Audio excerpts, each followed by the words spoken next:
مجھے کیا دانش فرنگ لبا سکے گی؟ سرما ہے میری آنکھ میں خاک مدینہ اور نجف، مدینہ اور نجف کا سرما پہننے والا، مجھے کیا مطلب ہے پرواہ کہ فرنگ کیا ہے فرنگ کیا ہے؟ تو گویا کہ یہ اس نے بتا دیا کہ وہ آدمی جو یہاں رہتا ہو اور حجاز میں رہتا ہو مجھے وقت، وہ دنائے راز ہے۔ مطلب جو آدمی زمین پہ رہتا ہو اور خدا کے ساتھ رہتا ہو دنائے راز ہے۔ وہ آدمی جو اس دنیا کے اندر ہونے والی دنیا کا نہ ہونا جانتا ہو کہ جو ہے یہ نہیں ہوگا، جو تھا نہیں ہے، جو ہے نہ ہوگا، یہی ہے ایک حرف محرم مانا۔ کہتے ہیں محرم والی بات پتہ کیا ہے؟ جو تھا آج نہیں ہے۔ وہ پرانے لوگ ہیں کہ نہیں ہیں، اب کے لوگ رہیں گے کہتے یہ بھی نہیں رہیں گے، وہی یہی راز کیا ہے، یہی حرف محرم مانا ہے کہ جو تھا نہیں ہے، جو ہے نہ ہوگا۔ کہتے ہیں یہ کیسے ہے؟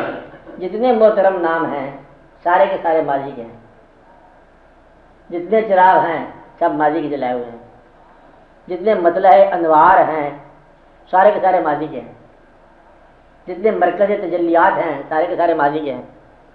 تو گویا کہ مر جانا یا رخصت ہو جانا اس سے کوئی فرق نہیں پڑتا مرکز تجلیات کے لیے، وہ جب چاہے جس دور میں چاہے مرکز تجلیات رہتا ہے۔ آپ دیکھو جا کے لوگوں کے خانقاہوں میں بازاروں میں مرکز تجلیات، الہیات، واقعات، اور اتنا روشن ہے کہ اتنا زندگی نہیں ہوتی۔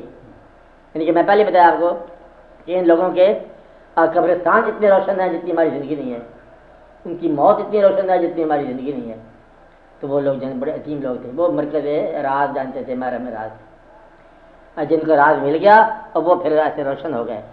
روشنی کا راز جاننے والا روشن ہو جاتا ہے، خوشبو کا راز جاننے والا خوشبودار ہو جاتا ہے، اللہ کا راز جاننے والا اللہ والا ہو جاتا ہے، حضور پاک کا راز جاننے والا بس خاموشی ہو جاتا ہے، وہ اور ہی کہانی ہے، اس کے بارے میں ہم کچھ نہیں کہتے۔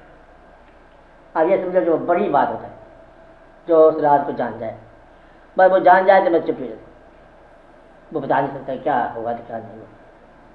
اس لیے مطلب یہ اقبال نے جس کو راز کہا وہ راز یہی ہے کہ راز یہ ہے کہ میرا ہونا اس کے فضل کی دلیل ہے، یہ راز ہے، اس کا ہونا میرے یقین کا انجام ہے اور میرے یقین کا مرکز ہے۔